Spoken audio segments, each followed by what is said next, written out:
Little Johnny is watching his mum rubbing cold cream on her face, and he asks her, "Why are you rubbing that stuff on your face, Mom?" His mother replies, "To make myself look beautiful, Johnny." A few minutes later, she starts rubbing the cream off with a tissue. Johnny says to her, "What is the matter? Are you giving up?"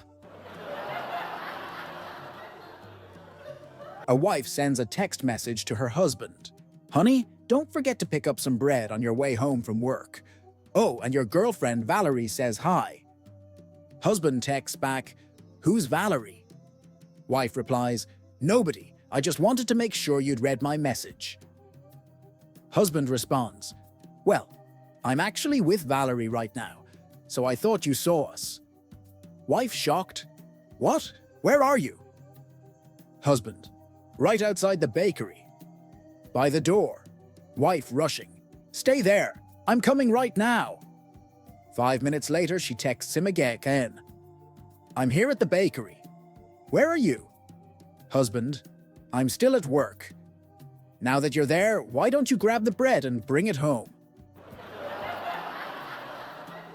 A lawyer walks into a bar with a gun and snarls, "Who's been sleeping with my wife?" A guy in the back yells, "You don't have enough bullets." Husband and wife had a spat, and in frustration, the wife called her mom. "He argued with me again, Mom. I'm coming to stay with you." Her mom replied, "Oh no, darling, he's the one who needs to face the consequences. I'm coming to stay with you."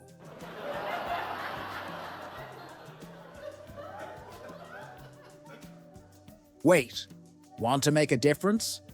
For every 1,000 subscribers and likes, I'll donate $100 to a senior in need.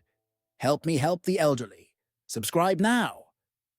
Grandma and Grandpa decided to spend the night visiting their kids.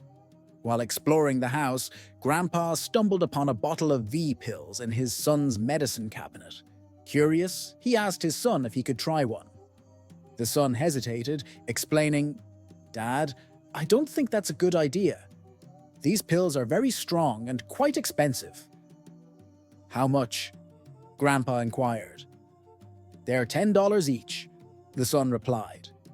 Unfazed, Grandpa said, "I don't care. I'd like to give one a try. Don't worry. I'll leave the money under the pillow before we leave in the morning." The next morning, the son discovered $110 tucked under the pillow. Confused, he called Grandpa and said, "Dad, I told you the pills were $10 each, not $110. Grandpa chuckled and replied, "I know, son. The extra $100 is from Grandma." There was a man who spent his entire life saving every penny he could. He was notorious for his tight grip on his money, valuing it more than almost anything else.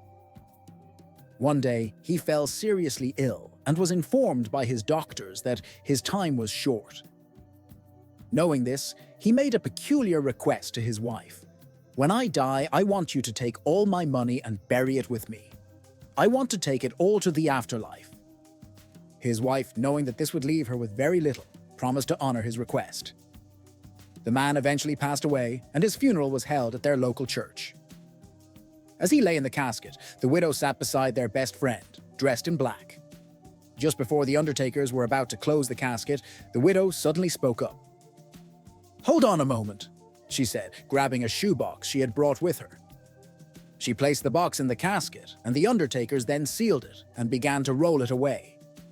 Her friend, puzzled, asked, "What was in that shoebox?" The widow replied, "He wanted to be buried with all his money, so I put it in there." Her friend was astonished. "Are you serious? You buried that miser with all his fortune?" "Yes," she said.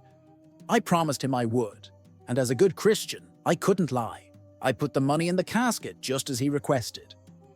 "But how could all that money fit in such a small box?" her friend asked.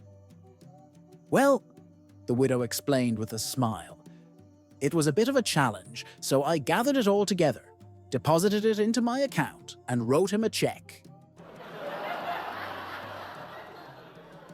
Sean, who was a commercial traveler many years ago, became lost on a strange road on a wild, cold, stormy night. His car broke down. He thought he was in for a terrible night staying in the car, but saw a house light in the distance. Half an hour later, soaked to the skin, he knocked on the house door.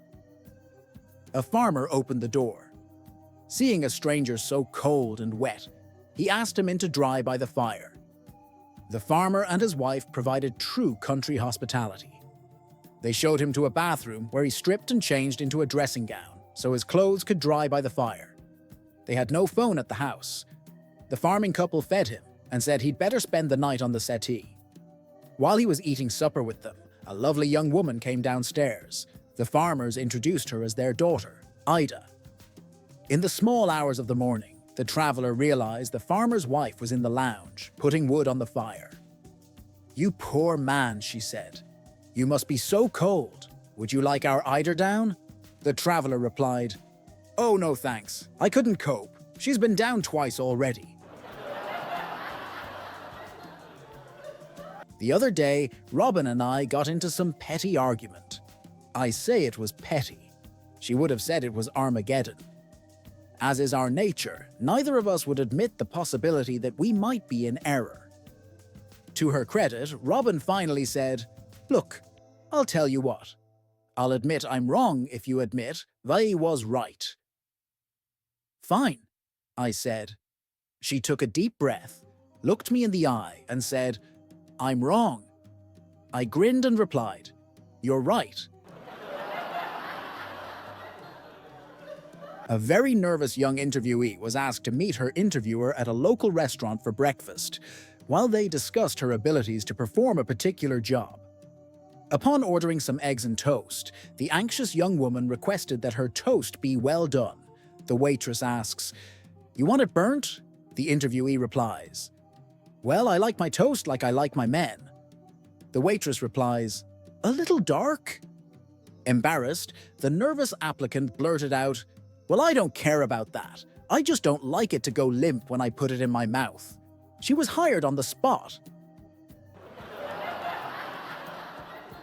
Two friends are walking through a wildlife park when they suddenly encounter a lion that looks like it hasn't eaten in days. The lion notices them and starts chasing after them. Panicking, they run as fast as they can, but one of them starts to tire. Desperate, he says a quick prayer. "Lord, please turn this lion into a Christian." He glances back and, to his amazement, sees the lion drop to its knees. Relieved and overjoyed, he stops running and begins walking toward the lion, confident that his prayer has been answered. But as he gets closer, he hears the lion praying, "Bless us, O Lord, and these thy gifts, which I am about to receive." A police officer pulls over a driver and informs him that he has just won $5,000 in a safety competition, all because he is wearing his seatbelt. "What are you going to do with the prize money?" the officer asks.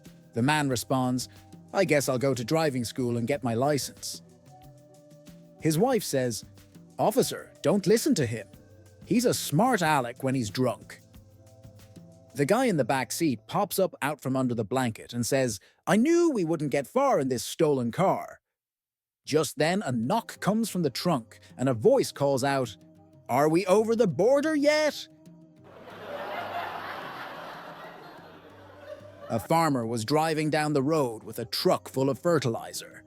A little boy playing in his yard spotted him and called out, "What's in your truck?" "Fertilizer," the farmer replied. The boy looked curious and asked, "What are you going to do with it?" "Put it on strawberries," said the farmer. The little boy thought for a moment, and then said with a grin, "Well, if you lived here, you'd know we put sugar and cream on ours." A preacher was wrapping up his fiery temperance sermon. With great conviction, he declared, "If I had all the beer in the world, I'd take it and throw it into the river." Raising his voice, he continued, "And if I had all the wine in the world, I'd take it and throw it into the river." Finally, with arms lifted high, he thundered, And if I had all the whiskey in the world, I'd take it and throw it into the river." He sat down, and a solemn silence filled the church. O'Malley, the song leader, who had dozed off during the sermon, stood up carefully and with a grin announced, "For our closing hymn, let's sing hash 365, Shall We Gather at the River." A woman shopping at a grocery store found herself following an elderly gentleman and his rather spirited 3-year-old grandson. The child was a whirlwind of noise and demands, screaming for sweets in the candy aisle, cookies in the snacks aisle, and pitching a fit over fruit, cereal, and soda in other aisles. Despite the chaos, the grandpa moved through the store with remarkable composure, quietly repeating to himself, "Easy, William, we won't be long. Stay calm, boy." As the tantrums escalated, the grandfather maintained his steady demeanor.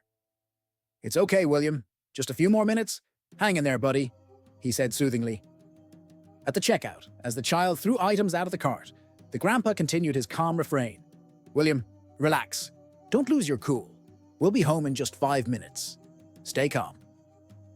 The woman, thoroughly impressed, approached the man in the parking lot as he loaded the groceries and the unruly child into the car. "Sir," she said, "I couldn't help but notice how patient you were in there. It's truly admirable. No matter how loud or difficult your grandson got, you stayed so calm and kept reassuring little William. He's so lucky to have a grandpa like you." The grandfather chuckled and replied, "Thanks, but you've got it wrong. I'm William. The little brat's name is Kevin." The wealthy and pretentious lady of the house was discussing Christmas gifts with her maid. "What should we get for the butler?" she asked, her tone dripping with entitlement. "How about a set of wine glasses?" the maid suggested politely. The woman wrinkled her nose in disdain. "Wine glasses? Ridiculous. A butler doesn't host parties. A tie will do." The maid suppressed an eye roll and moved on. "What about Jenny, the serving girl? Maybe a new dress?" The woman waved her hand dismissively. "A dress for Jenny? She'll only ruin it. We'll get her another apron." The conversation dragged on, with the lady consistently choosing the cheapest and most impersonal gifts. The maid grew more irritated with every reply until they reached the topic of the woman's husband. "And for Mr. Wilton," the maid asked, barely concealing her sarcasm. "Surely you'd like to give him something he truly needs." "Of course," the woman replied, her air of superiority unwavering. The maid smiled sweetly. "Then perhaps 3 more inches." For a brief moment, the room was silent. Then the rich woman's icy composure cracked just enough to reveal her shock, and the maid returned to her duties with a satisfied smirk. A man stepped out to the street and flagged down a passing taxi. As he got in, the cabbie smiled and said, "Perfect timing. You're just like Brian." "Brian? Who's Brian?" the passenger asked. "Brian Sullivan," the cabbie replied. "He was the guy who did everything right, just like how I showed up when you needed a cab. That kind of thing happened to Brian all the time." The passenger chuckled. "No one's that lucky. Everyone's got their share of bad days." "Not Brian," the cabbie insisted. "He was the perfect guy, a top athlete. He could have won the Grand Slam in tennis. He could have played golf with the pros. He sang like an opera star and danced like he belonged on Broadway. You should have heard him play the piano. Sounds like quite the man," the passenger mused. The cabbie nodded eagerly. "Oh, he was. And smart too. He had a memory like a computer. Never forgot a birthday. Knew all about gourmet food, and even knew which fork to use. He could fix anything. Me? I blow a fuse, and the whole block loses power. But Brian, he had the golden touch." "Wow, he must have been something," the passenger said, shaking his head. "There's more," the cabbie continued. "He knew every shortcut, could avoid any traffic jam. Not like me. I'm always stuck. And when it came to women, Brian knew exactly how to make them feel special. He'd never argue, even when they were wrong.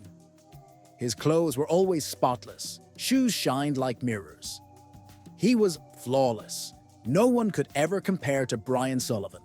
The passenger, thoroughly impressed, asked, "So how did you meet this incredible guy?" The cabbie glanced in the rearview mirror and grinned. "Oh, I never met Brian. He died. But I married his widow." Dave's wife is concerned that he's been overworking himself, so for his birthday, she surprises him with a trip to a local club. When they arrive, the doorman greets them with a hearty, "Hey Dave, how's it going?" His wife, surprised, asks, "Have you been here before?" No, Dave replies. "He's on my bowling team." Still puzzled, his wife tries to make sense of the situation. They sit down, and a waitress approaches, asking Dave, "Would you like your usual?" At this point, his wife starts to feel uneasy. "You must come here often for her to know what you drink." "No, sweetie," Dave explains. "She's in the ladies' bowling league. We share lanes with them." Then a stripper approaches their table, wrapping her arms around Dave. "Hi, Davey. Want your usual lap dance?" Now the wife is furious. She grabs her purse and storms out of the club. Dave follows her outside and sees her getting into a cab. Before she can slam the door, he jumps in beside her. She starts shouting at him, and just as she's about to reach her boiling point, the cabbie turns to Dave and says, "Looks like you're in for a wild ride this time, Dave." And before you go, here's the deal. I tell jokes on YouTube, but this is no joke. For every 1,000 subscribers and likes on this video, I will find 50+ homeless people and donate $100 each to them. Hit subscribe and let's spread laughs and kindness. Thank you.